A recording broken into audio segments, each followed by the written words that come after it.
thank you all for being here. It's great to have you at the New York Hall of Science.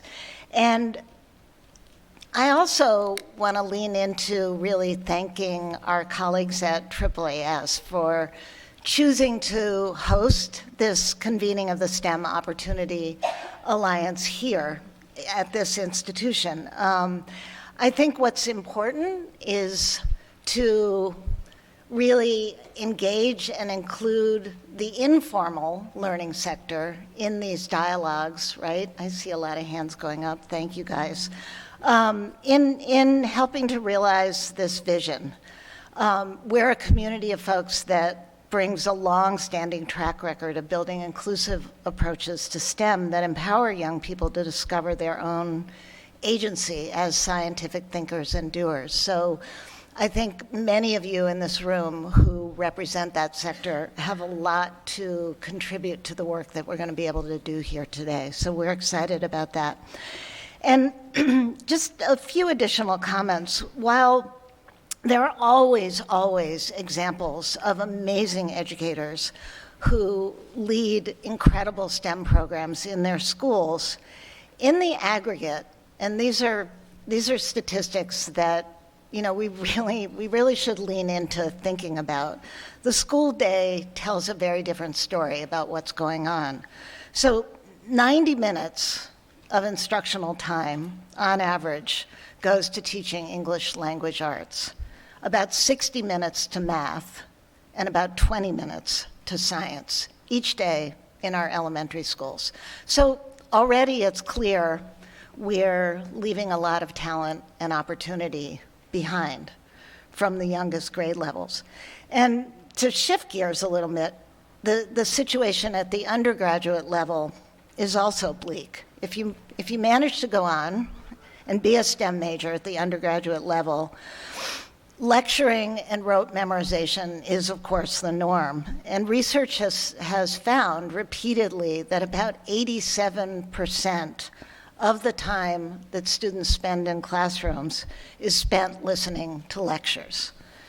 And it's not good enough. And we've been talking about this for a long time. So it's really time to lean in and bring about change. And I do believe, not just because I work at a place like the New York Hall of Science, but informal STEM institutions can be really powerful allies in changing the perception of what's possible. And let me just share one brief example with you. It's an example we're very proud of here at NYSCI, but I think it's an important example for all of us. So in September of 2022, so not quite a year ago, we opened in partnership with the City of New York a science-themed preschool on our campus. You may have seen the building as you were coming in to this building this afternoon. And one of the incredible things about the school is from their classrooms, children look out over our rocket park and they see the stunning artifacts, the giant rockets that are out there from the early days of our space program.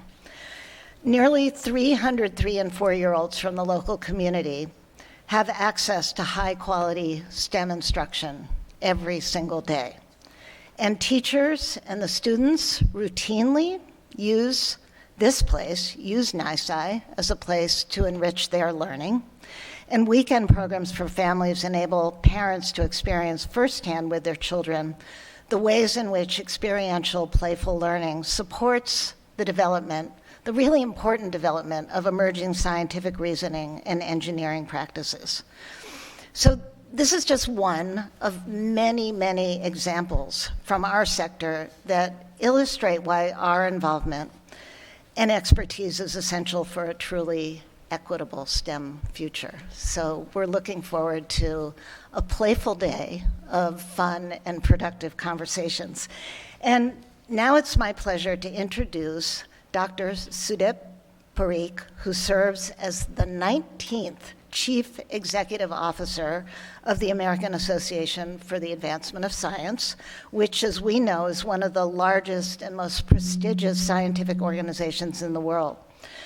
Dr. Parikh has a long and distinguished background in scientific policy and research, having held senior positions across both private and public sector companies and organizations. You can read more about his extraordinary accomplishments in your information package.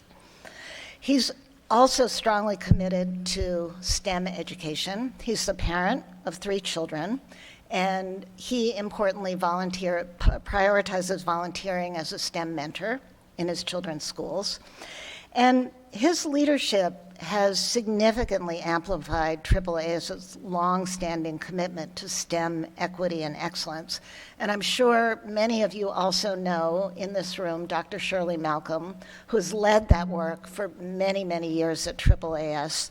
Shirley's handprint is all over this significant initiative. This is a woman who will not give up on these important issues.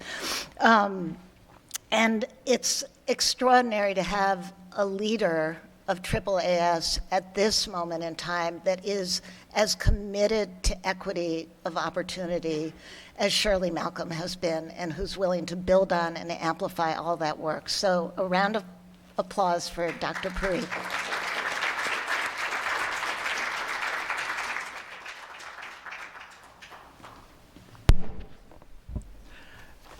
Thank you, Margaret. Gosh, it's hard to speak after that. What I love about the STEM Opportunity Alliance, and I'm going to stray from what I've written here, so that's a little scary, but I'm going to do that for a second. What amazes me about the STEM Opportunity Alliance is not that it's somehow a new idea. It's not that it's somehow something that people never thought of before. It's not that people didn't say, we've got to bring the best of our talent, wherever it lives, however it grew up, whatever their lived experience was, to the table for the sciences. It's not that nobody ever thought of that before. In fact, there have been leaders in that space, like Margaret Honey and like Shirley Malcolm, for years, for decades. And many of you in this room, you bring ideas that you've gone through and said, this works, and you bring ideas and you say, these things didn't work. You bring ideas to say, this is what I've learned is the real systemic challenge that has to be fixed. And until then, I'm just working around the edges. And the STEM Opportunity Alliance is an opportunity for us to pull together as a community with the momentum that's been created in the last 3 years. Momentum that is born of tragedy. Momentum that is born of tragedy, and we should never forget that. But because we have that momentum, how do we institutionalize it? How do we capture it? How do we put it into a bottle and make sure that it's there over the course of time? Over the course of time. And one of our partners in this work has described this as cathedral building. That we have to have a vision of what this is going to look like 30 years or 50 years into the future. And that we have to have a plan for getting there. Because hope is great, it's important. Optimism is great and it's important. But it's nothing without a plan. It's nothing without a strategy, and it's nothing without good execution. And that is what the STEM Opportunity Alliance is about. It's about capturing that momentum that was created by a kickoff at the White House, that was created by the amazing work of a terrific staff that has been putting in hours and hours to do this on several different teams, not just AAAS. And that is what is exciting to me, because I think if we can institutionalize that momentum, capture it, learn from the best of what's going on around the country, and then use that to change the systems that hold us back from realizing our vision, then we're going to make some progress. And it is about having that vision. And I think many of us see a day when the child born today, no matter where they're born, if they're born here in Queens, if they're born in Appalachia, if they're born on the south side of Chicago, if they're born in the Mississippi Delta, they never realize that they don't belong in the sciences. In fact, they always thought that they did. They always realized that they had a place in the sciences because their voice, their expertise, and their vision was critical to creating that future that's in front of us. I think many of us dream about that day when that lived experience, it's not that it's ignored, it's that it's valued. It's that the people belong in the sciences. And so the STEM Opportunity Alliance, this is what's got me excited about it. And getting to work with people like Margaret Honey, getting to work with people like Kenneth Williams and like Shirley Malcolm. That is the extraordinary part of this for me and for AAAS. And the AAAS has a long history of this. You know, we're a 175-year-old organization. And I can tell you over that time, we've done some things right and we've done some things wrong. It's important to look at our history and see where we've gone wrong. But since the 1970s, since Shirley Malcolm became a part of the organization, the vision has been right. The course has been straight. And the vision of what the future ought to be has remained the same. Now, I can tell you that I'm an optimist because of experience, not because of naivete. Some people think that optimists are naive. I don't believe that for a second. I think you're an optimist because of your experience. And the experience I see is that of AAAS, an organization born in 1848, before the Civil War, born of mostly white men. They were ahead of their time, but they wouldn't be progressives today. That has changed incredibly to where you're going to meet the chair of our board today, Gilda Berabino. You're going to see the rest of our board, which looks like America, and which is majority women, by the way. And you know, those first leaders in 1848, they never dreamt that the CEO would be a guy named Sudip Parikh. But here we are. Here we are, an organization that has gone through evolution and revolution to be where we stand today. And so I have optimism born of experience. I have optimism born of evidence. And I think that's why you all are here, because you've all got a plan. You are all working towards achieving a goal, and you have optimism born of experience. As I look through my notes here, I think I've already used up all my time, so here's what I'm going to do. I'm going to introduce the person who originally came to me with the idea that, you know, there's a moment here that we need to capture. And I told you that there's this momentum that's been created, momentum born out of tragedy, born out of the events of 2020, born out of the killing of George Floyd. But that momentum has carried forward to this day. And with the launch of this at the White House last year in December, we had such a great kickoff. And if you had felt the feeling in that room, the thunderous noise, not of people clapping or stamping their feet, but of them talking, and of them getting things across to one another and their sense of what they wanted to accomplish, that was the vision of our next speaker, Sam Gill. Sam Gill is the president of the Doris Duke Foundation, and it was his vision that said, this is a moment to capture that momentum and put it into a bottle and make sure that we've got it for the next 50 years. Make sure that we can do the cathedral building that needs to be done. Make sure that we can learn from the best of what everybody's doing, and make sure that we can achieve that vision that we've talked about of that child that will enter the sciences and never have a sense that they didn't belong. So I'm going to turn it over to Sam now to present that vision. Thank you all.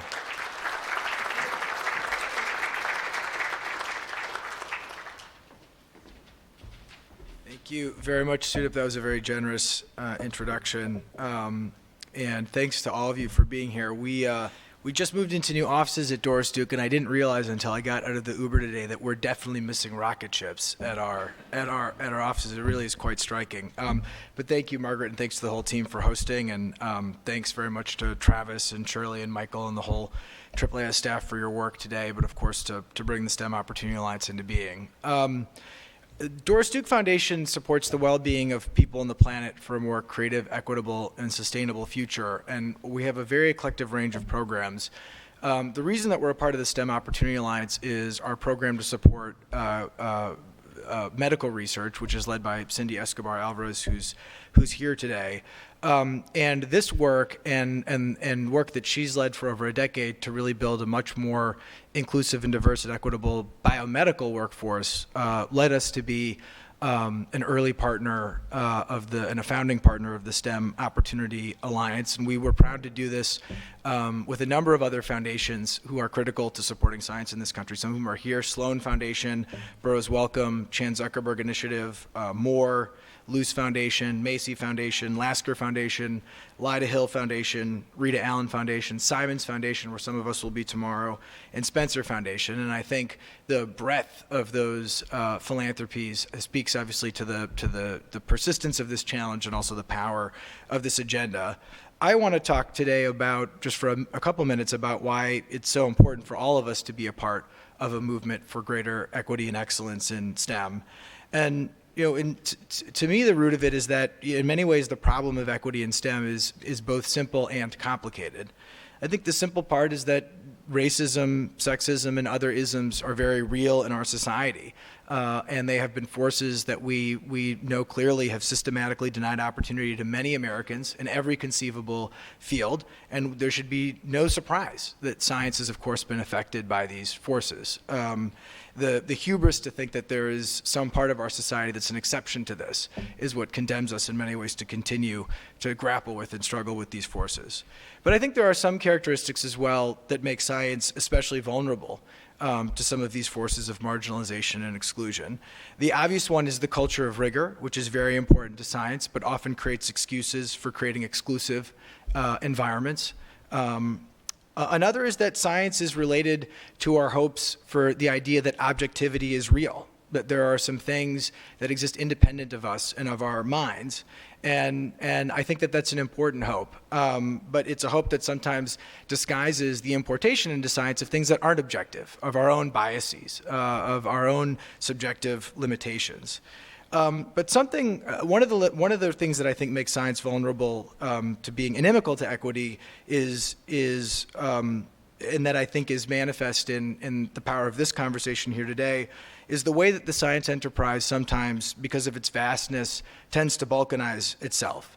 I think there are probably a lot of scientists practicing today who don't see this place, this incredible facility, as a part of the science enterprise in their minds. They see it as some other place. It's a community organization. It's an educational space. It's a space for families. It's a neighborhood institution. But I think if we define science narrowly as just what happens in a laboratory, then we lose some of our best opportunities to begin to imagine and to build a more inclusive and equitable science. Because a science that is in touch with and led by a community is a science that I think will be more relevant, and a science that will strive to be more inclusive of different people and perspectives and agendas. I think a science that's in touch with the community will allow that community to shape the questions that are asked and the assumptions that are brought into those questions. I think a science that sees itself as serving a community, a real community, a concrete community, is going to be more equitable in its effects, and I think we can see a lot of examples of that. And then a science that recognizes that ultimately discovery is applied in a social context will be a more useful science. And there really is no more vivid example of this, I think, than COVID. I mean, the reality is that the lab science in COVID, it was miraculous in its speed and in its quality and in its efficacy. But the reason that some of us are still taking measures today or are still checking COVID community prevalence rates today has to do with challenges of the social context, the ability for the social context to apply the solutions that were grown in a lab and created by lab science, and the challenges of a community to believe in and give credence to and to value those very solutions. So I think to solve the problem of how to make a STEM and science both equitable and excellent, we need places like this, and we need leadership from every sector and collaboration across all sectors. And this really was the impetus for STEM Opportunity Alliance. It was not, as Sudip said so eloquently and forcefully, that wasn't created because there weren't people trying to solve this problem. It was created in order to accelerate and to support the efforts of a lot of great people across the science enterprise to solve this problem. And so what really has anchored the STEM Opportunity Alliance has been a coalition of companies, a coalition of research institutions, a coalition of community organizations, a coalition of educational institutions, community groups, et cetera, dedicated to really achieving by 2050 an equitable STEM ecosystem and an equitable science enterprise. And I'm excited to say that that coalition is now over 100 partners that have committed $1.5 billion to this goal of equity and excellence in STEM. And some of the newest partners are here today, and I'm really delighted to announce them. So if you are here, wave or stand or jump up and down, be recognized in some way. But they are Building Engineering and Science Talent. I don't know if you're here. Brown Girls Code. There we are. Thank you. Creating Pathways and Access for Student Success Foundation. All right, excellent. The Education Development Center, where Margaret worked. Girl Start. The National Science Policy Network. And Oak Ridge Associated Universities. So thanks to all of these organizations. Yes, thank you for joining this movement and leading change. And now it's your turn, and we're delighted that you're here today to exercise your own leadership in achieving this goal. And the reality is that, all of you today, I hope, see yourselves not just as beneficiaries of a more equitable STEM ecosystem, but really as essential agents in shaping and bringing about that change. That's ultimately what we're going to try to do through the STEM Opportunity Alliance. So thank you very much for having me. Thank you all for leading. Thank you again for hosting us, and I look forward to the rest of the day.